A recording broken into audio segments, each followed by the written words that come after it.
You ever wonder why people visit your website, they read your content, and still they don't book a call, they don't book a meeting? It's not because they're not interested, it's because they're hesitant.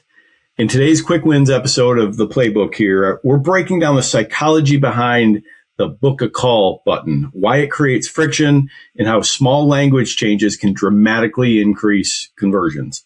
If you want more conversations without more traffic, this episode is for you. Let's get into that. This is the Financial Advisor Marketing Playbook, a show for financial advisors who want to explore the topic of client acquisition and business growth. Your host is Mark Mersman, Chief Marketing Officer at USA Financial.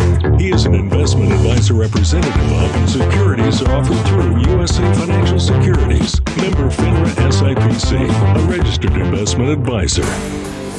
Welcome back to the Playbook. Today I want to talk about the psychology of the call to action on your website. And this conversation was important to me. I've recently had some conversations with some advisors who, haven't gotten the results that they wanted from their website. And, hey, I just haven't gotten any book meetings from it. And sometimes that's going to happen. Maybe there's not enough traffic. Certainly that's to be expected to a certain degree. You're not going to convert everybody that comes. But, if someone visits your website but doesn't book a call, it doesn't necessarily always mean rejection. I think a lot of the times it means hesitation. And so when we think about this from an advisor perspective, the real competition that you have isn't necessarily another advisor. It's uncertainty. So I want to talk about how small language and design changes could, certainly increase conversions with some of your digital marketing. Here's the deal. People avoid booking calls, booking meetings because of fear, not necessarily lack of interest. Now, sometimes they lack interest, but oftentimes they do it because of fear. And every call to action can create some emotional friction, or we can try to remove it. So barrier number one, when we think about the idea of book a call, book a meeting, that immediately there's an implication there and a barrier that there's a fear of being sold. What happens is if a prospective client sees that, they expect pressure, persuasion, or potentially embarrassment. So the first fix is simply to look at, what can we do to potentially rename our call to action?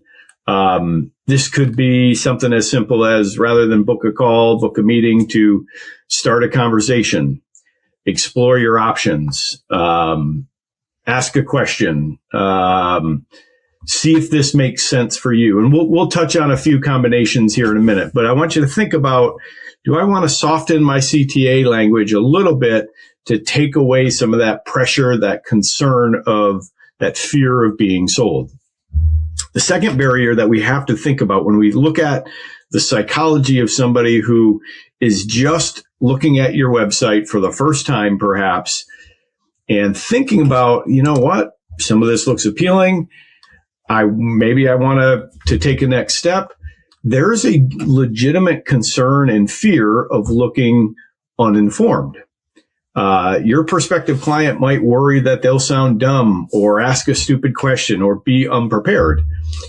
The fix to this, as you think about the language you use, both, when you talk with prospective clients, whether it's at events or whether it's through your website, is to normalize uncertainty. They need to understand that is expected. And, you can say things like, there's nothing that you need to prepare. There's no preparation required. The truth is most people have no idea where to start. That's completely normal.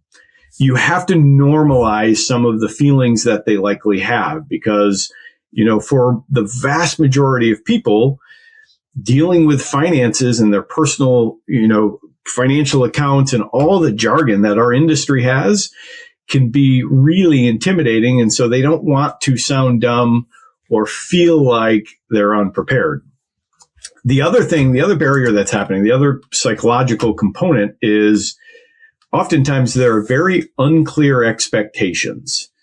If when it comes to that first meeting in particular, the prospective client has no idea what happens on that call. And so one thing that I would really encourage you to do is somewhere on your site or somewhere in your collateral, define what that first meeting or that first phone call is going to be like. Define the agenda. This is especially important once they've actually booked it, to ensure that they hold the meeting. Define the agenda. Give them expectations. In this 20-minute call or in our meeting, we'll cover 3 primary things or 3 things that there are going to be 2 areas of focus. Again, we don't want to overwhelm them thinking that we're going to go through 48 lines of your tax return. Give it something simple, something they can understand. You want to give them some sense for the fact that they will leave with greater clarity, even if we never work together.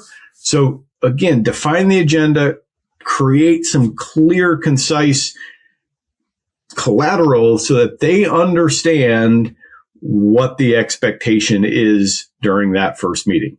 Obviously, once they get to the first meeting, and as you might be booking subsequent meetings, you're going to be able to cover that with them in person. Give them that list. Here's what we'll cover at the next meeting.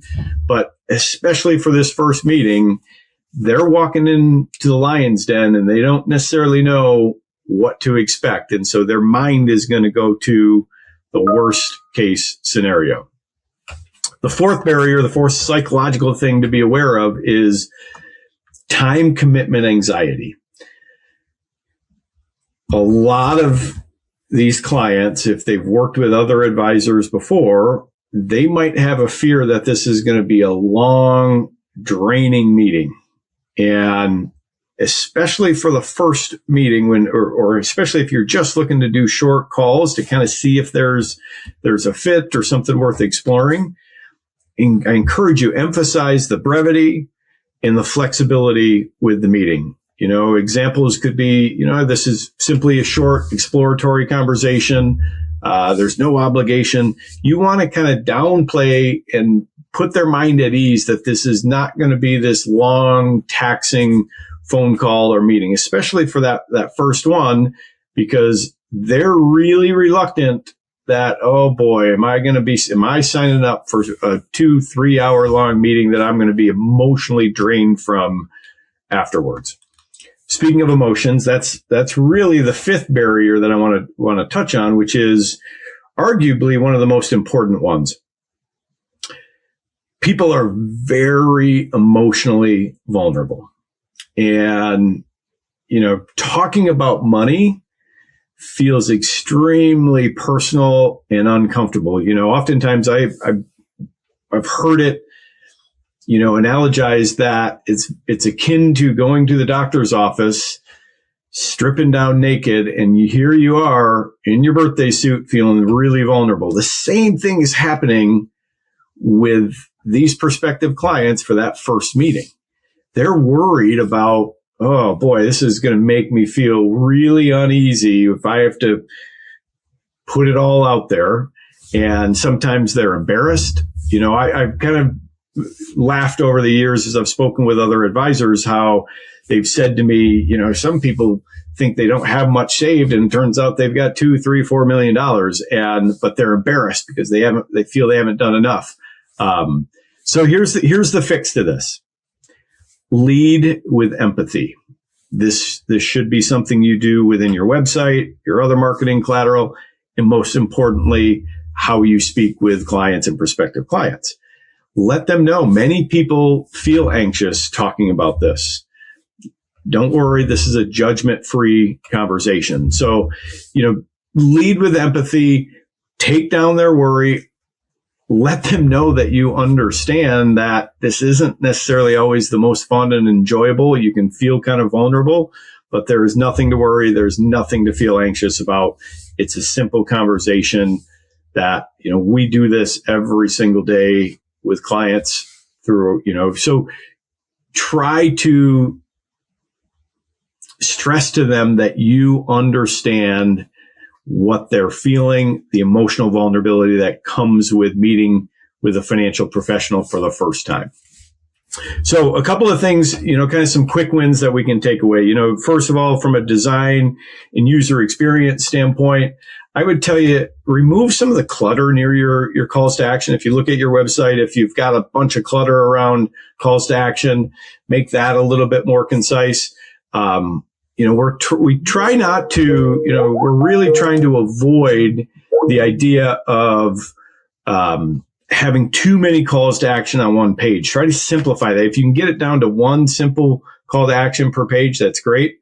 I'd encourage you to think about, on some of your CTAs, putting a friendly headshot near that booking button. And of course, I would encourage you to think through how we can provide some of that reassuring language below the button.